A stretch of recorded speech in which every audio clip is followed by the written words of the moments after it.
เจ้าท่านผู้ชมมาเห็นราคาค่ำมื้อนี้17ตุลา2025นี่นะในเวลา12ชั่วโมงที่ผ่านมานะเจ้าท่านผู้ชมราคาค่ำนี่ขึ้นถึง47,000,000กีบต่อ1บาทเด้อเจ้าท่ามกลางราคาค่ำตลาดโลกนี่ได้มีการปรับขึ้นอย่างต่อเนื่องจากความต้องการสินทรัพย์แบบที่ว่ามันปลอดภัยหั้นหลายขึ้น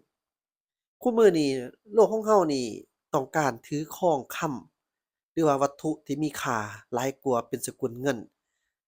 โดยเฉพาะแม่นประเภทพวกเงินเจียกระดาษเป็นเงินใบอิหยังต่างๆนี่นะถือค่ำมันปลอดภัยก่อนฉะนั้นค่ำนี่จึงแบบว่าราคานี่ขึ้นอย่างต่อเนื่องเวลาที่มันขึ้นอย่างต่อเนื่องจั่งซี้นี่มันก็เปิดโอกาสเดะให้กับทั้งผู้ที่ซื้อไปแล้วอยากเอาไปขายพ่อค้าแม่ค้านำแหน่นี่จั่งซี้ ที่จริงแล้วหัวของลูกค้าหรือว่าหัวของพ่อแม่พี่น้องประชาชนเรานี่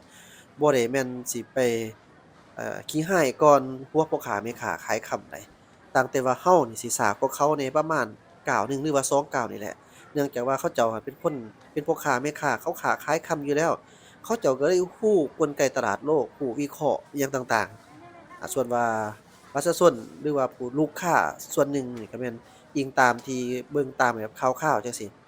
บางคนว่าราคาค่ำมันลงจังซี้ก็สิเอาไปซื้อในเมื่อไปซื้อแน่นอนแหล้วบางเทื่อนี่เพิ่นก็บ่เปิดร้านก็มีเห็นเราได้ยินข่าวมาแล้วนี่เนื่องจากว่าหยังเขาฮู้ว่าราคาค่ำมันสิขึ้นในอนาคตอันใกล้ๆนี้เขาก็กักคำเมียนอัดประตูลงบ่ขายบางสบายเทื่อก็เปิดดีท่านผู้ชร้านแต่บ่มสบายดีขายบ่ทันฮอดโมงผัดว่า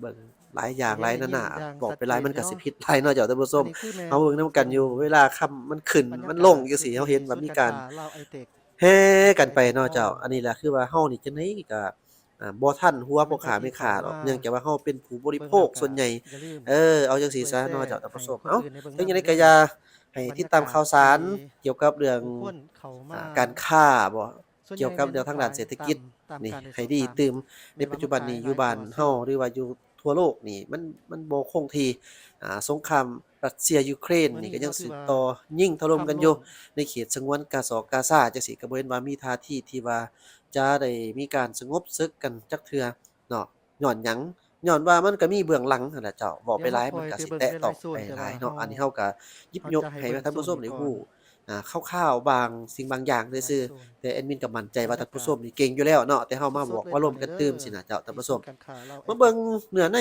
เกี่ยวกับราคาค่ำมื้อนี้เนาะราคานี่47ล้านกีบต่อ1บาทเด้อส่วนว่าราคาตลาดค่ำโลกนี่ยังคงผันผวนยังขึ้นอย่างต่อเนื่องจุดประสงค์ที่ว่าเขาเจ้ารับซื้อหรือว่าเขาเจ้ากักเก็บค่ำไว้นี่ก็เพื่อความมั่นคงเป็นส่วนใหญ่เจ้าโดยอิงตามข้อมูลจากทางเศรษฐกิจการค้านี่เพิ่นก็รายงานเกี่ยวกับสภาพราคาค่ำให้เราได้รับรู้โดยเฉพาะแม่นราคาค่ำคูกพ่อพันธุ์ภายในประเทศนี่ ถือว่ายังสืบต่อปรับขึ้นเป็นรายวันเลยเจ้าล่าสุดนี่เวลา 14โมงของมื้อวันที่ 16 ตุลาแม่นว่าได้จากการมีการปรับสอบถามส่วนขึ้นใหญ่แม่นสู่ระดับ เขาเจ้า47ล้านกีบต่อ1ตัดสินใจบาทเป็นมาขายทั้งที่เรียบร้อยที่ว่าแล้วมื้อนี้ค่ำลงเจ้าในเป็นเพราะว่าขณะที่ราคาเขาค่เจ้าคิดว่าำตอยากลาดหรือว่าให้มันลงอีสปอต กหั้นนะประมาณ Gold นั้นแต่ขึ้นว่าโดสูงสุยส่วนใหญ่ดอยู่ที่ก็คือ4แม่นจุดผู้ที่ว่าเขาเจ้าซื้อค้ำไว้แต่โดนแล้วน่ะก็เลย4,242ดอลพาลาร์สกันหรัฐทยอยต่อออนบ่แม่นทยอยเนาะแล้วนี่ต่อออนล่ะคือพากันมาส่วนว่าขายค่ำอย่างที่ว่าเป็นทรัพย์สิน หลวงหลายอันนี้เป็นเพียงค่ำนี่ถือในจุดหนึ่งว่าเป็นทรัพย์เท่านั้นเนาะอยู่ที่สินที่ปลอดภัยที่ว่านักนครลงทุนเวียงจันต้องทน์ก็คือการหลายศูนย์การค้ารวมถึงลาวไอเทคบรรดาธนาคารตึกกลางไอเทคมอลล์ส่ประเทศตวนว่าอยู่่างๆแม่นว่ากำลังทางต้องการหค่ำอื่นๆลายในก็คงจะปัจจุบันนี้ท่ามกราลางคาเดียวกันปัญหาอยู่ภูนี่ก็มีมิศาสตร์การเมืองโลก2นี่ห้านที่ว่าค่ำใหญ่ได้มีความมีห้านค่เข้มข้นขึ้นอีกำผู้วงแล้วก็ส่วนว่าปัญหาเศรห้านค่ษฐกิจและการอ่อนำค่า2ของร้านเงินดอลลาร์เฮ็ดแน่นอนให้ราคาราคาลงค่ำตตัวลาดในจะหลายโลกนี่แล่นผู้คนก็ไปหน้าจะหลายอย่างต่อเนื่อง ค่ำซึ่งว่าเป็นที่ว่าซึ่งว่าเราเห็นมีจำนวนจำกัดเลียนคิวได้กันนี่ถือส่วนใหญ่ได้นี่แม่นถือธนาคารกลางของในเลียนคิวบรรดาประเทจุดๆนี่แม่นศต่างเป็นๆได้ซื้อกักเก็บเมียนผู้ที่เขามาคือว่าให้ขายเด้อกลายเป็นนะทุนสำรองเลียนคิวของเงินยาวๆนี่แม่นมาต่างประเทศขายจำนวนหลายส่วนว่าในหลายปีที่ผ่าคิวนมาสั้นๆน่ะแม่นเฮ็ดจะให้มาค่แม่นจะำมามีน้อยซื้อลงในตลาดซื้อขายจะอยู่โซนนั้นแต่ว่าเฮาเจ้าให้เบิ่งโซท่านนนี้ก่อนฟิลิปสแตนเบิร์กหัวหน้านักกลยุทธ์การตลาดของ Blue Light Futures กล่าวว่า ค่ำนี่อาจจะเพิ่มขึ้นอย่างต่อเนื่องเราอาจเห็นราคาสูงกว่า $5,000 ภายในท้ายปี 2026ท่านกล่าวเติมอีกว่าการเข้าซื้อของทางธนาคารกลางอย่างต่อเนื่องเงินทุน ไหลเข้าจากกองทุน ETF ที่แข็งแกร่งความแข็งตึงทางการค้าระหว่างสหรัฐและจีน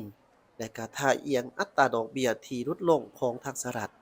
ทั้งหมดนี่แม่นเป็นปัจจัยโครงสร้างที่สนับสนุนมีเท่านี้แหละค ต รับแต่ ลาด ยังสิ ค่ำ มาต่อ ใน เนื่ ปั อง จจุ เพราะ บัน ว่า นี้ ตามสังเกตเบิ่ง ขณะที่ท่าน ก่อน จันทวงศ์ เต็ม พามีสิทธิ์ผู้อำนวยการ ปกติ Easy g o กล่าวผ่าน คือว่ามื้อนี้เป็นวัน Facebook ธรรมดาบ่แม่นวันหยุดเนาะแต่ จันทวงศ์ ราคา อา ข้าว เร็ก ลงหั้นนะ ปรามิสิสว่า แล้วเขาเจ้ามาขาย ช่วงนี้ เหตุผลคือย้าน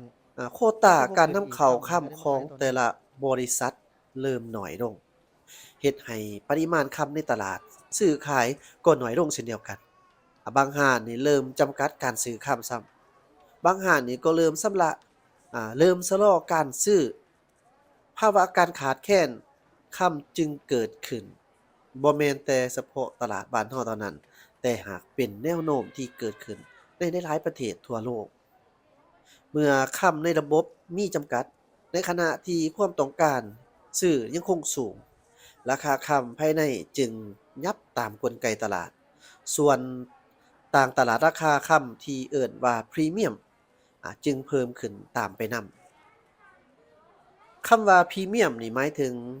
ส่วนต่างระหว่างราคาสปอร์ต ไปขายแล้ว หรือว่า Spot Price ยังบ่ทันได้ ซึ่ง ขาย เป็น ลย ราคาในตลาดโลกกับราคาที่ส่งมอบคำแท้หรือว่ารับจริง เรียนคิวขาย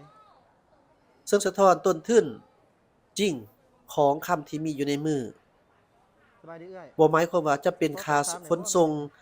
ค่าประกันภัย สอบถามได้จังได๋บ่ ภาษีนำเข้า อุปสงค์ ค่าเรียนคิว อุปทานในประเทศ รวมถึง บ่อยาก โต บ่อยากเคิบ โควต้านำเข้าซะอีก ดังนั้น ไปถาเรียนคิว คำพรีเมียมจึงว่าเป็นสิ่งที่เกิดขึ้นทั่วโลก บ่ได้มีแต่เฉพาะในประเทศลาวเฮาเพียงเท่านั้น แต่ยิ่งในช่วงที่ราคาค่ำเริ่มขาดตลาด หรือว่าโควตานำเข้าลดลง ค่าพรีเมียมก็ยิ่งจะสูงขึ้นไปตามนำอีกด้วยเนาะนอกจากนั้นเศรษฐกิจการค้านี่ก็ยังให้ข้อมูลเพิ่มเติมอีกว่าคำแพงขึ้นนี่เพราะว่ากลไกเศรษฐกิจและก็กลไกตลาดบ่แม่นความบังเอิญช่วงนี้โควตาการนำเข้าค่ำของแต่ละบริษัทเริ่มน้อยลงเฮ็ดให้ปริมาณค่ำในตลาดซื้อขายก็น้อยลง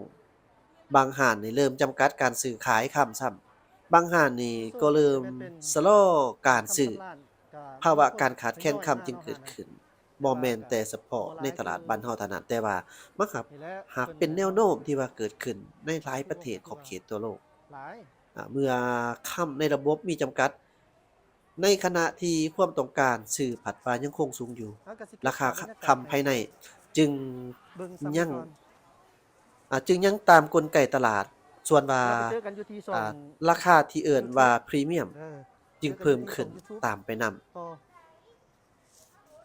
คำว่าพรีเมียมหมายถึงส่วนต่างระหว่างราคาสปอร์ตซึ่งเป็นราคาในตลาดโลก กับราคาที่ส่งมอบแท้และก็รับจริง ให้เบิ่งบรรยากาศ นี่ถือว่าเป็น หน่อยเด้อ ข้อมูล ใครสิมาขาย ล่าสุด ก็มาขาย จากทาง มื้อนี้ก็ได้ เศรษฐกิจการค้าที่เพิ่นได้ เพิ่น มา เปิด เปิดเผย อยู่นี่ เกี่ยวกับเรื่องราคาค่ำฉะนั้นเจ้าท่านผู้ชมเป็นไผที่มักซื้อค่ำซื้อหยังไว้นี่ถามว่าในช่วงนี้มันหักดีบ่ดีเด้นี่ สำหรับเป็นไผที่อยก แต่ว่าเป็นไผซื้อไว้แต่ดนๆราคาค่ำมันถูก ไปเบิ่งอยู่ที่ช่อง YouTube เวลาขายออก ที่ มัน หน่อย ก็จะได้ Channel รับแพง เก็บภาพ ประมาณ บรรยากา นั้ ศ นเจ้าท่านผู้ชม ขอบ เขา ใจ ก็ ที่ จะได้ รับชม กำไรว่าซั่นซะเนาะฉะนั้นก็ ไปเลย ให้เบิ่งแล้วก็วิเคราะห์ให้ดีๆเนาะเจ้าว่าค่ำนี่มันยังจะขึ้นต่อหรือว่าสิลงเราสิทันขายบ่หรือเราสิกักเก็บเมียนหรือว่าแนวใดอันนี้ก็ฝากไว้นำท่านผู้ชมเพราะว่ามันก็เป็นผลประโยชน์ของส่วนตัวเราทั้งนั้นเนาะฉะนั้นก็อิงตามเบิ่งข่าวแอดมินก็จะขอสรุปวิเคราะห์โดยรวมให้เบิ่งตอนนี้ก็คือเราอ่านผ่านมาเราบอกข่าวผ่านมานี่ว่า ขนาดว่าผู้เชี่ยวชาญเกี่ยวกับทางด้านเงินค่ำต่างๆนี่เพิ่นยังบอกว่าค่ำนี่ยังคงจะมีท่าทีที่จะราคาสูงขึ้นหลายหลายพันดอลลาร์อาจจะฮอด $6,000 ในปี2026ซะอีกเนาะอันนี้ก็เราเบิ่งตามข้อมูลข่าวสารฉะนั้นก็ฝากท่านผู้ชมเบิ่งเนาะเอาเป็นจังได๋ก็จงเสพข่าวจงเสาะเบิ่งข่าวที่ว่าน่าเชื่อถือได้โดยเฉพาะแม่นข่าวทางด้านเศรษฐกิจ การค้าจังซี้เพิ่นก็มีส่วนเนาะเจ้าท่านผู้ชมก็ฝากเจ้า